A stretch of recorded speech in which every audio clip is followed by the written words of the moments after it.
Every person has a story, but a story that stays in your head can't change someone's life. If you ever wondered whether your story is worth telling, this is the conversation in the podcast episode you want to catch. Today's guest helps leaders, entrepreneurs, and innovators transform their ideas into books that leave a lasting impact. Ghostwriter Madison Fitzpatrick is with us. Madison, good to have you here. How are you? Thank you so much for having me. I'm great. How are you? Fantastic. For you guys watching for the first time, this is They Call Me Mr. U, where perspective is the purpose. So I want to get into our comment for today because there's so much I want to get into. Your journey into writing is definitely wasn't traditional for sure. No. I'm a writer myself. I don't write as much as you do. I'm a writer who hasn't written anything published in quite a while. But how would you say a civil engineer becomes somebody who helps leaders and coach people who write books that change lives? How did that happen? Honestly, it started in childhood because the only reason I can write is because I always loved to read. That's where it all started. I was a book kid. I would stay holed up in my room all weekend with novels and just flip pages. And that's why I'm able to write the way I do, even though I wasn't trained as a writer. You know, I wasn't an English major. I didn't go to journalism school. I was trained as an engineer. But along the way, you know, you have to write essays. I wrote a dissertation for my PhD, and you get this sense that it came easier for me than it did for other people. And that's why it became a career option later in life when I was I had gone from academia to management consulting. And then I decided I didn't want to travel all the time. And so it was like, okay, what's my next step? And I just started writing to fill the gap. It wasn't like, oh, writing's going to be my new career. It was like, here's a way I can make some decent money while I figure out my next thing. And that turned into my next thing. Oh, wow. Okay. Quick side question. So tell us what a civil engineer is and why you felt like that was the move for you. So civil engineering it's actually pretty diverse. It's like if you think of all the urban infrastructure around you, from buildings to roads to pipelines and sewers, that's all civil engineering. And I actually ended up specializing in transportation. And my research was basically about how we could do better in urban transportation systems. And I did all these crazy computer models of little fake people moving through the world every day. And I'm tweaking the settings and seeing how it changes things. But ultimately, I decided I didn't want to stay in the university system. I didn't really feel like becoming a professor was me. And so one of the ways people often get out of academia when they're at that level, the PhD level, is through management consulting, because these consulting firms will just hire anybody who seems smart. It could be a law degree or a graduate, a business degree. They just want people who can take in a lot of information and figure stuff out. Okay. And that's what I did for a little over a year. And that kind of got me my feet wet in the business world. So I was in meetings with C-suite executives, and I was doing interviews with them, and I was giving presentations to them. And that actually ended up being the type of client I work with most often. A lot of my clients are business leaders or executives or investors, business coaches, that type of people. Okay. I know a lot of folks that are friends of mine, that are colleagues and peers who want to write books or have written books. Biggest misconception about writing a book? You work with so many authors, I figured you would have some keen insights on that. What's the biggest misconception about writing a book? I think one misconception, and this is less common than it used to be, one misconception that a lot of people still suffer from, though, is that they have to do it all by themselves. That the whole process of writing a book looks like shutting yourself in your office, opening your computer to a blank page, and just typing. And some people can do it that way. But it's not the easiest way. And for a lot of people, it's not the most effective way. One of the things that happens when somebody is a really deep expert in what they do is that they can't remember what it's like to not be an expert. And so they undervalue their expertise. And when they go to try to communicate it, they skip over the basics and they make leaps that their audience won't be able to follow. And that's where having a partner collaborate in the process can be so valuable, because they can stand in for whoever your target reader happens to be and act like that type of person. They'll ask you the questions that will draw out the information your reader actually needs and help you, flesh out the stories and examples that will help the reader understand. And I really feel like the value of my work is some of it's in the writing, of course, but a lot of it happens before the writing, in the conversation, where I'm pushing the author to give me their best thinking. I'm not just taking what you're giving me. I'm saying, what about this? What about that? I don't understand this. Could we frame it a different way? Is anything missing? So that piece of the process can't exist if you work in a vacuum by yourself. Oh, that makes total sense. There's something I think you might be a good person to ask about this as well, because I have a lot of experts that have been on this show. It's been almost 6 years now, in a couple of months or so, and well, less than that. And it's been a journey, because a lot of times experts come on and they're so engulfed in what they know that they struggle to communicate it on a level that actually moves people, or that helps people understand what they're doing and how it's applicable in their own lives. What's your personal growth step, if you will, that kind of help you transition from being a subject matter expert into somebody who can communicate well and then be able to coach others into doing the same, if that makes sense? I think it all comes down to putting yourself in a situation where you actually have to teach it. And this actually goes back to something I learned when I was in grad school.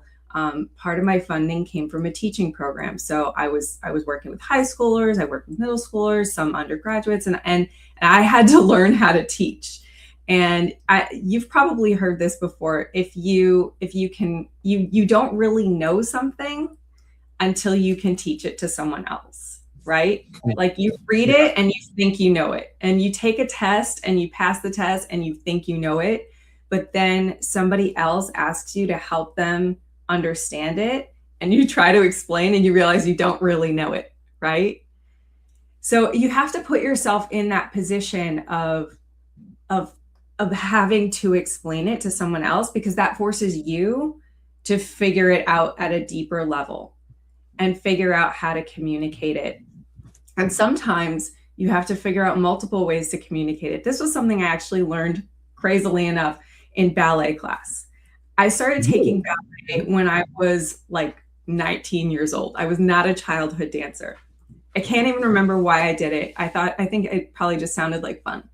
And my adult class, and my ballet teacher was amazing at finding different ways to explain the same motion to different people, because those different explanations, you never know who's going to click with which one. And so after all the years that she had been doing it, she had found all these different analogies and different ways to explain, like, this is how you point your toe. This is how you do this motion. So I think that's something that just comes with practice. If you never get in a coaching session with someone, if you never get on a stage in front of people, if you never give a workshop, you're never really gonna get to that level of depth with your expertise where you can communicate it in a way that impacts others. Does that make sense? It does make sense. It does make sense. We're in a world now where, and I've heard people say this as a published author and somebody who still writes in different forms and mediums, it's challenging when someone says to me, you know what, I'm going to get AI to write this whole book for me. My first book that was actually published was 196 pages. I did write it in about 6 to 7 weeks because I was really inspired. It was a hot topic for me personally, but to get AI to write the entire book, that means stories, analogies. I just don't see it. And it feels like it's becoming more of a way to generate content. What would you say is the quality that makes a a written message by humans impossible to replace? What would you say are some of those qualities? So the thing about AI is it can smooth out, mediocre writing, but it doesn't know what's in your head until you tell it what's in your head, right? Absolutely. So Absolutely. let's say you want to write a blog post about finding your purpose, right? If you just tell the AI, I want 1,000 words on finding your purpose, it's going to pull from every other blog post about this topic that's ever been published on the internet. And it's going to come with 1,000 words. Honestly, it's probably going to sound pretty good, but it's going to be super generic. It has nothing to do with you, right? The people who I know, and I know some people who have invested a lot of time and money and energy in calibrating their own AI usage. And some of them have found that it can be a really effective tool. But those are the people who, first of all, have quite a lot of previously written material that they did themselves so they can train the AI how to sound like them. Sure. And they also, the process to create, let's say, a new LinkedIn post for them is not just like, write me a LinkedIn post about XYZ. It's write me a LinkedIn post about XYZ. I'm going to look at it. I'm going to tell you what I don't like about it, redo it. And that happens a number of times before they get to something that they actually like. Now, that's for short form content. I have found over the last couple of years, as AI has become more popular and my clients are using it, they're asking me about it, long form, like book length, is still a real struggle for the AI. It can do pretty well if you give it like one story to write, one chapter topic to noodle on. But keeping the thread for 50,000 words is not the same as getting 1,000 coherent words for a blog post. It's just what happens. Here's what happens. Because I actually have done, I have a client who tried to do this, who tried to write his first draft with AI as like a collaborative process. First of all, he probably spent a good 50 to 80 hours on it. It's not like it happened in a day. And then when I got the first draft, I started reading and I was like, okay, sounds pretty good. It's not too shabby. Like, we could fix this up. And then I'd get to the middle of a chapter and be like, wait, why are you telling me this?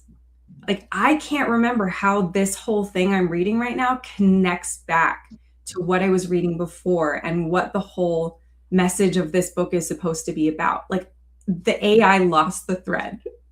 And then I, as the reader, lost the thread. And I was kind of like, now I'm bored. Now I'm distracted. I don't want to keep reading. So that's what I've seen happen with AI. It doesn't know you. And even if you work really hard to try to get it to know you, it can't achieve that level of coherence for that long for a book length project. Makes sense. Yeah. I'll see if I try to get in a couple more questions if I can. Now, in regards to, like yourself, Madison, I grew up as a bookworm. It was kind of a curse word back in my day in the 70s. It was kind of considered a curse word, but I'm grateful for it. I wouldn't be the person I am today if I wasn't a reader and a seeker of knowledge, if you will. Yeah. Dictionaries, encyclopedias, etc. Do you believe that books are the strongest method for a leader per se to build trust and influence, or are there more digital methods that you see that are kind of pushing books from the top of that list now? What do you think about that? I think a book is part of a portfolio.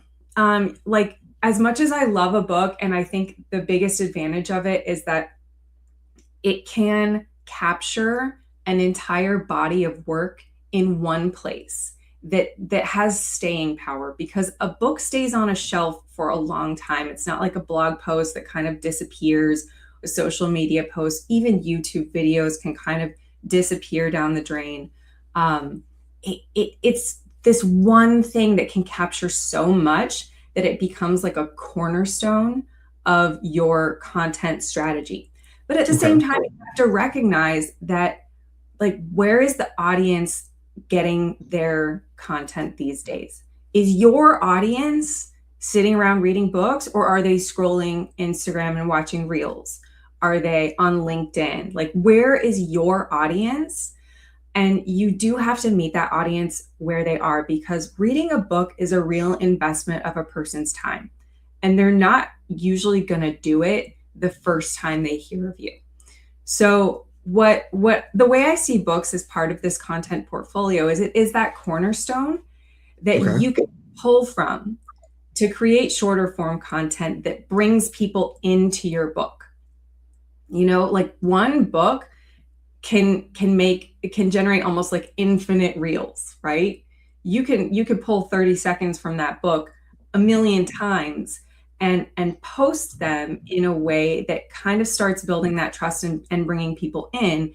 And once someone feels like, wow, I really like Mr. Yu's content, and like I trust him and I want more from him, I've already like watched most of the podcast, what else does he have? That's when they're going to reach for your book. That makes sense. I like it. All right, 2 more questions for you, Madison. I know your story and your history and your journey to get to this place where you're doing what you're doing. But for those that are watching and listening who may not know what the best route is for them, traditional or self-pub, where do you lean on that? So the traditional publishing world is in a crazy place right now because they are struggling to stay alive in a world where, you know, maybe people aren't reading as much, and the self-publishing world is sort of like cannibalizing some of their former business models. It's word of the day. Yeah, right? The whole thing is evolving very quickly, and the consequence of that is that it's the publishing world has become more of a winner takes all, where the publishers will invest a lot of money to promote the authors who they know are going to sell millions of copies, because that's where the publisher is actually going to make their money. And everybody else who they're kind of like taking a risk on, they kind of expect you to be able to sell your own book. Yeah. So in old days, it was like, yes, I got a book deal. That means the publisher is going to help me sell my book. Not really anymore. I'm sad to say. They're going to invest in people who already have a platform that's ready to buy from them, which means that if you don't have a platform, like if you don't have an audience that's ready to buy from you, a publisher's not going to be interested in your book. Now, I'm painting with a broad brush here, and there are exceptions to this, but especially in the nonfiction world, publishers are very interested in seeing what you bring to the table in terms of your ability to promote and sell your book. For a lot of my authors, that means hybrid publishing or self-publishing is a better way to go, because it's a fee for service thing where you get to keep total creative control and ownership of your manuscripts. You pay for people to help you publish it, and you have to promote it anyway. So it's honestly, the timeline is faster. You keep the creative control, you keep the ownership. And for a lot of people who are using the book as a marketing tool for their business or to launch a speaker career, the ROI of a book project is not going to come from selling copies anyway. It's going to come from all the other things that you do and can access as a result of having a book and being a credible person in your field. So for most people, traditional publishing is either out of reach or not worth the wait. Now, that said, I still get a lot of people who want to try. And there's nothing wrong with trying. Honestly, if you're writing a nonfiction book, you don't even have to write the whole manuscript to pitch it to publishers. You would actually do a book proposal, which is easier than doing a full manuscript. And then you can see if you can get an agent to represent you, see if you can get interest from a publisher.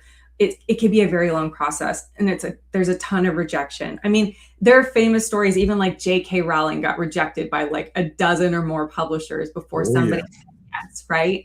So you have to be prepared for that, to wait. You have to be prepared to be rejected, and you have to have the patience. Because if you have a lot of urgency to get your book out there now, the traditional publishing world's not going to let you do that. No question about it. All right, I got your contact information up on the screen, Madison. Final question for you today. We may have some aspiring authors and writers. I'm sure we do. They're going to be watching this live or on replay. What's one piece of advice, not about the writing process so much, but more about the importance of guarding their message and helping to foster their message through this process? What's that advice going to be for them? Give me one piece of advice. Honestly, I think don't be afraid to start talking about it. If a lot of people feel like they need to keep their ideas close to their chest, because if they let it out, maybe somebody will steal it, maybe somebody will scoop their big idea. I would not have that fear. The more you talk about the thing you want to write about, especially in a public way, either, on social media or with your family and friends, the more feedback you will get about which parts of it are interesting, which parts of it are confusing. It will help you actually develop the message much more effectively than if you just sit by yourself and try to put it on paper. So if you're thinking about writing something that you want to make an impact on people, start talking about it.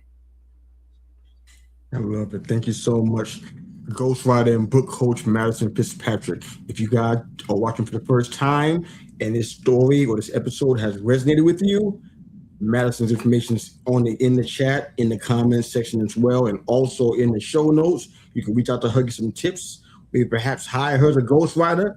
Maybe she can help coach you on your new book. She has 3 free guides on her website, so you definitely want to check those out. But beside that, that's Madison Fitzpatrick. I'm Mr. U. Thanks again for being a part of this conversation on They Call Me Mr. U, the podcast, where perspective is the purpose. That's Madison. I'm Mr. U. Have a great day. Thanks again for watching and listening.